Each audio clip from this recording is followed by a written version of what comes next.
Israel Hurtado, secretario general de Azolmex. Gracias, Jaime. Sí, buenas noches. Bueno, estuviste aquí hace muy poco tiempo. Estuvimos hablando de la energía solar. Azolmex es la Asociación Mexicana de Energía Solar. De energía solar, ok. Bueno, el lunes pasado, el director de la CFE, Manuel Bartlett, dio un panorama de lo que está pasando en la Comisión Federal de Electricidad y sobre todo como que tendió claramente cuáles serían las líneas hacia futuro, ¿no? Y mi impresión, tú me corregirás o precisarás, es que sí hay una clara visión de volver a un esquema donde la Comisión Federal de Electricidad sea la parte central de la generación y distribución de la energía y que se estaría apostando totalmente en ese sentido. Así es. Y que las empresas privadas que han estado aportando, digamos, o suministrando energía, pues ya no son tan bien vistas o apreciadas en este esquema, ¿no? Pero antes de entrar en eso, ¿cómo era la situación de México cuando la CFE era el único productor y generador de energía? Sí. ¿Cómo es ahora? ¿Cuál fue el proceso que nos llevó a donde estamos? Y entonces, ¿qué se puede esperar a futuro? Sí, cómo no. Mira, en el 1992 Sí. fue cuando se hizo la primera reforma, digamos, en el tema de energía que involucró a la Comisión Federal de Electricidad.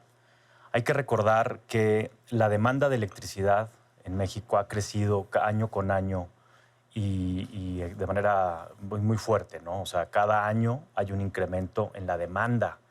Nos falta generar más electricidad para satisfacer el consumo. Entonces, en ese sentido, en el 92, dada que la situación en la que vivía CFE, se hizo una reforma para permitir que hubiera generadores privados de energía eléctrica. Pero fue muy incipiente, supongo yo. Sí, en ese momento, en realidad, las formas o los esquemas que se plantearon eran muy incipientes, pero ya se permitía la generación privada. Esto fue en el 92. En el 95, 94, 95, se crea la Comisión Reguladora de Energía, justamente, para poder regular ya la participación de privados en la generación de energía eléctrica. Estamos hablando del sexenio de Salinas. Así es, y posteriormente ya justo en el sexenio de Zedillo también, ¿no? Y posteriormente hay otro... Ahora, la Comisión Reguladora de Energía es justamente para propiciar, bueno, o regular el mercado de energía. Así es, de energía y de ductos, de gas por ductos también. Okay. Exactamente. Entonces, ahí empieza pues ya la generación de electricidad privada, digamos, o con empresas privadas, y también empieza la distribución de gas por ductos con inversiones privadas. Y esto detona, hay que decirlo, detona un gran crecimiento en algunas partes del país con la introducción de ductos, con la introducción de gas y con la generación privada. Posteriormente, en 2008, se hace otra reforma importante que es la reforma de renovables. Ahí se le da un impulso a las energías limpias o energías renovables. Ya se permite, pues, también que haya ciertas modalidades de generación que involucran energías limpias. Y, bueno, lo último fue ahora en el 2013, que ya se lleva a cabo una reforma mayor, donde ya incluso hay participación privada, sobre todo en el tema de hidrocarburos. Ya en el tema de generación, pues también ya había un avance importante, ¿no?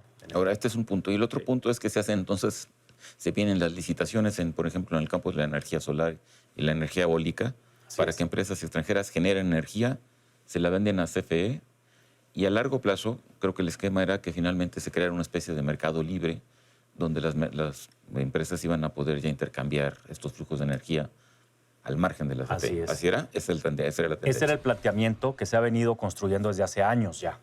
Justamente el buscar que la CFE, como no tiene esta capacidad de generar la energía necesaria año con año, del incremento de la necesidad de consumo, pues entonces empresas privadas con experiencia nacional e internacional construyen las plantas con inversión de las empresas, sin riesgo para la Comisión Federal de Electricidad, y justamente le venden esa energía a la CFE. Hay que recordar que aproximadamente el promedio del costo de generación de la CFE es de alrededor de $140. Y el costo de generación de una central solar, la última subasta fue de $20. O sea, tenemos ahí un diferencial abismal. muy grande, exactamente, abismal, que ojalá se pueda seguir dando, porque esto es un beneficio doble para México. Por un lado económico, por otro lado ambiental. Hablando en particular de energía solar. Ahora, justamente lo que se suspendió fueron las subastas, donde ingresaban estas empresas y justamente ganaban la subasta y generaban, por eso, precios muy baratos de abastecimiento, ¿no? Así es. Bueno, pero esto entonces ya está detenido y todo indicaría que no, que es muy probable que ni siquiera se vuelva a echar a andar. Lamentablemente se canceló la cuarta subasta que estaba en marcha. Esperamos que sí continúen las subastas, porque incluso algunas voces conocedoras del sector y algunas, vi por ahí algún candidato que ahora está en la Comisión Reguladora de Energía, como candidato a la Comisión Reguladora de Energía, que dijo que las subastas tenían que continuar. Pero esas subastas dependen de quién. Bueno, del Centro Nacional de Control de Energía, es el que las convoca. Sí, pero esta se suspendió porque hubo una orden de quién. Pues de la Secretaría de Energía. Y, entonces, la Secretaría de Energía es la que está mandando ahí. Pues sí, es la que dirige la política pública energética, sí. Ok. Ahora, entonces ya hay una serie de plantas instaladas. Justamente la última vez platicamos que son aproximadamente 138 generadores de energía solar, ¿no?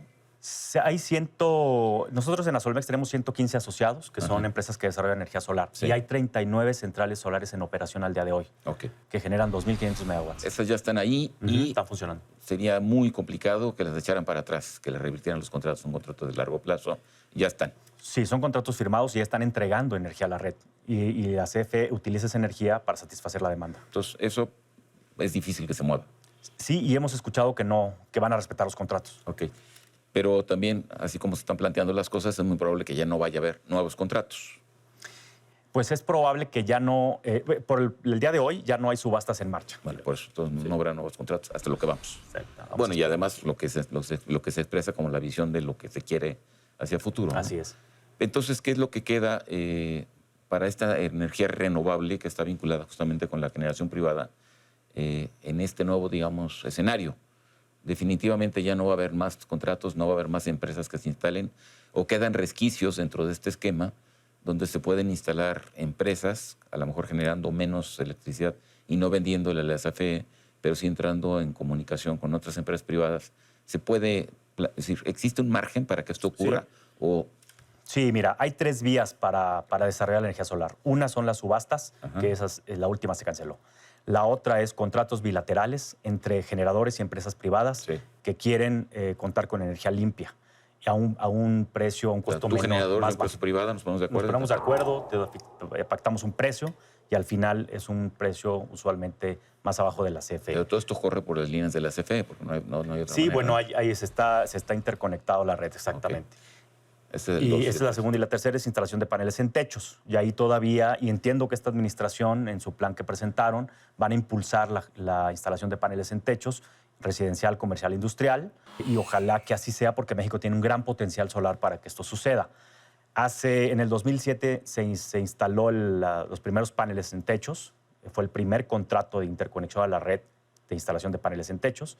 Y actualmente, al día de hoy, 2019, tenemos alrededor de 100,000 instalaciones de paneles en techos. Ahora, ¿estos paneles en techos generan energía para los techos donde están o generan energía que a su vez puede ser, digamos, derivada?